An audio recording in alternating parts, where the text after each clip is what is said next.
I haven't talked about it for a couple of years now. Some things you don't want to remember.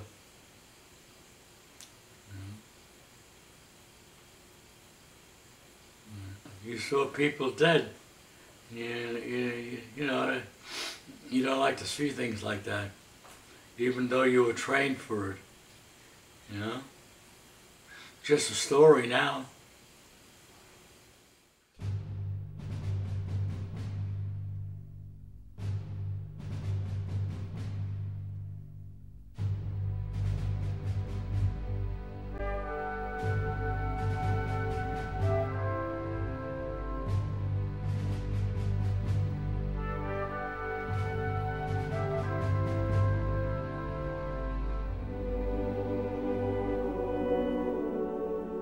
My name is Arnold Buttner, and I was a corporal in the 857th Ordnance Company, stationed in Kunming, China, Tianyi, and Quyang until the end of the war.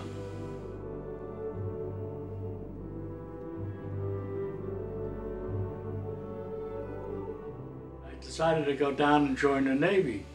So then the Navy said, oh, with your experience, we'll make a petty officer out of you. So I said, okay. So I signed up for the Navy.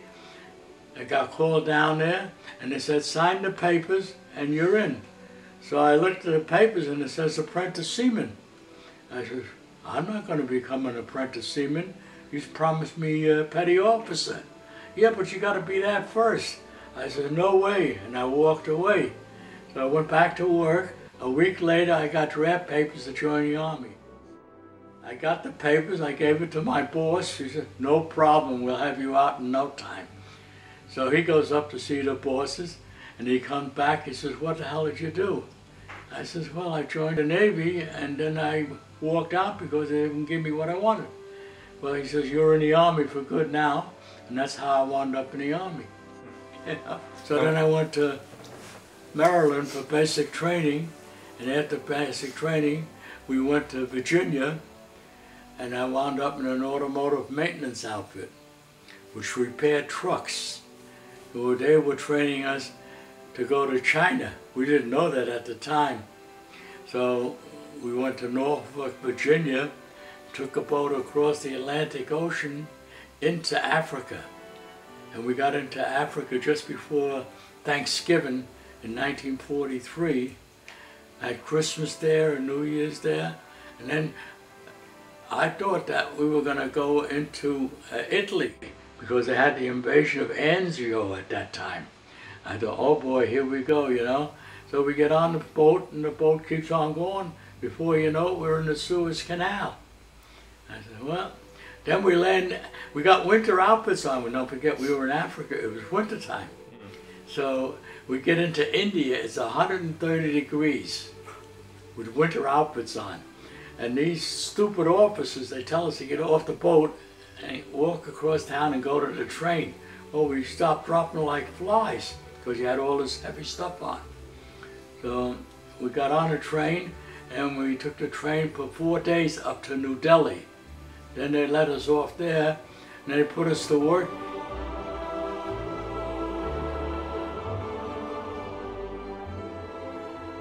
Then they took us back on the train. We went to Calcutta, got on the train, went up about 600 miles, and then they dropped us off at an airport.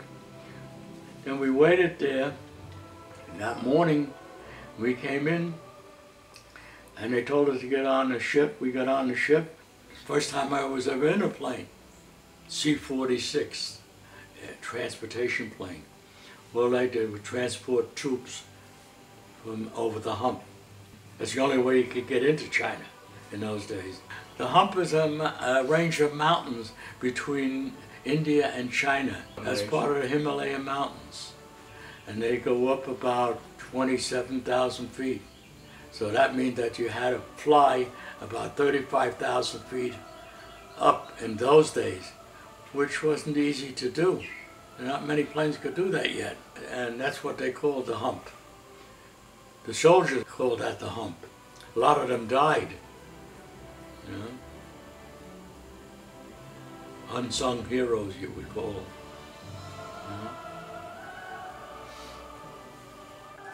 We got on the ship, we get out about an hour and a half, and the engine is puttering and stuff like that. And there's 25 of us in the airplane, you know. It's a transporting plane. At that time, we didn't know where we were going or anything else, but they were transporting us from India to China. The pilots decided something's wrong with the engine, so they fly back to the airport. So we wait there about 3-4 hours, and then a couple of drunks come along. They said, back on the plane. We tried to tell them there's something wrong with the engine, you know. You follow orders, get back on the plane. So back on the plane we went. The plane took off. We got out an hour and a half again. The engine started to sputter, went on fire, and then it fell off. You had to have a certain altitude to get over the hump. And with one engine you couldn't do that. So they told us we had to bail out. I didn't even know how to put a parachute on. They just strapped it on. The parachute handle went right through my chin, you know. And I walked up to the door of the plane to pull my chute, and I looked to the left and I saw a guy caught on the tail of the ship. I says to myself, boy, if this guy counted to 3 and that's where he wound up, I'm counting to 10, you know. So that's what I did. And then I pulled the chute. I remember when I was in the movies, they pulled around with the cords a little bit here and there. So I says, well, I'll fool around with that. But then again, the chute caved in and it started to come down fast. I said, the hell with this. I can land where I land. So finally, I hit a tree on my can and slid right down and was in water up to my waist. So this is nighttime now, and I'm seeing eyes coming at me, you know. You know, you don't know where you are. I think it's snakes, or your imagination goes wild. There's only bugs, you know. So I said, well, I'll wait till morning. I'll open up a parachute. I'll have a gun. I have food, and I have a map, so I know where I am. Morning comes. I open up the chute. Nothing in it. The guy sold it back at the base, you know. Well, that's what they did in those days, you know. So then I tried to get up and I tried to walk, but the water got deeper and deeper, so I couldn't do that. Then I started to climb the tree, and I swung from one tree to the other until I saw a little stream of water. I said, well, if that's a stream of water that's going to get bigger, maybe I'll wind up somewhere, you know. Well, after 3 days of doing that, I didn't want to leave the river because I don't know where I am. So I took my shoes off and I started to swim. On that 3rd day, I bumped into the airplane. It was up in the cliff. Part of it was up there and part of it was in a river.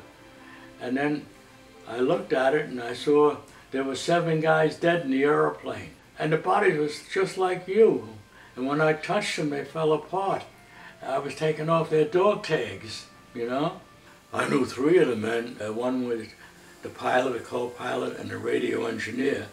And then there were the 4 men that was afraid to jump with a parachute. They figured they'd go down with the plane. But you know, that's certain death. I wish they found that out, you know. They were all burnt. And the minute you touched them, it fell apart. You know? They always told us, if you have that, take the dog tags and return them, at least the people to get their insurance. So that's what we did. So then I walked another 2 days. You wouldn't believe it. It was from this side of the mountain to the other side of the mountain. But I was walking around for 5 days, who the hell knows where. You know? All right. When I got hungry, they said you could eat from the bush around you, but there was nothing around to eat. And I never saw any animals or anything like that. I drank the water. That's all I had. I slept right next to the river. And then the leeches get you. And they must have taken about 60 leeches out of me.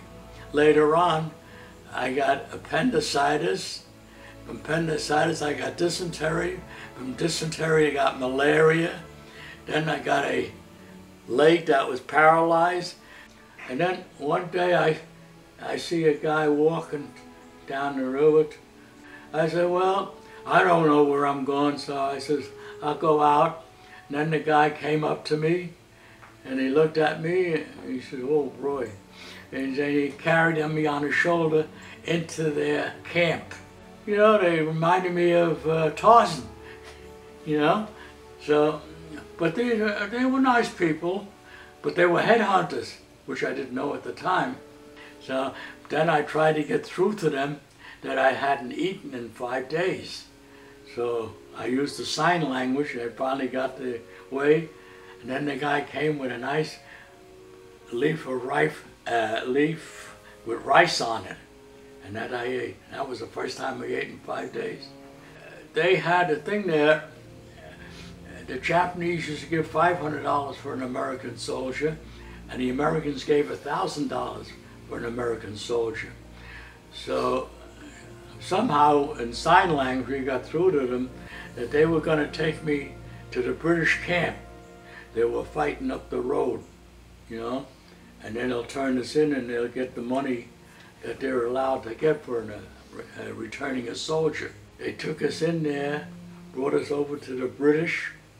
British took care of us, and then they put us on an airplane and flew us back to India. The Army sent a telegram. First they sent a telegram home to your folks that you were missing in action, and then 7 days later, when they found me, they sent a telegram that I was okay. So when we get back to India, they said, well, you're getting on a plane and you're flying right back to China. I said, no, we're not. I said, not until we see what's in that parachute. You tell them what happened to the parachute. He said, well, you can't do that. I said, what do you mean you can't do that? I said, we went down once, we're not going down again. He says, well, you'll wind up in the brig. I said, well, then we'll wind up in the brig. So they reported us to the upper command, you know. They took us into the general's office. So we had to tell the story to the general, and then the general issued an order. From that day on, any soldier that flies the hump, the parachute has to be open before they get into the plane. And that's how we got back to China. I had my parachute. Well, I cut it off, and then I took a little piece of the silk, and I put it in my pocket. I don't know why, but I did, and I still have it. So you were able to jump out of a plane in your very first plane ride, survive in the jungle for 5 days, fight through leeches and illnesses, and then end up working in China for 2.5 years after that. Yeah. That was it. Wasn't a dull war for us. Well.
They told me if I shaved my head off enough, I'll get my hair back, but it never happened. I used to run around with a bald head all the time, but I never got the hair back. Still waiting.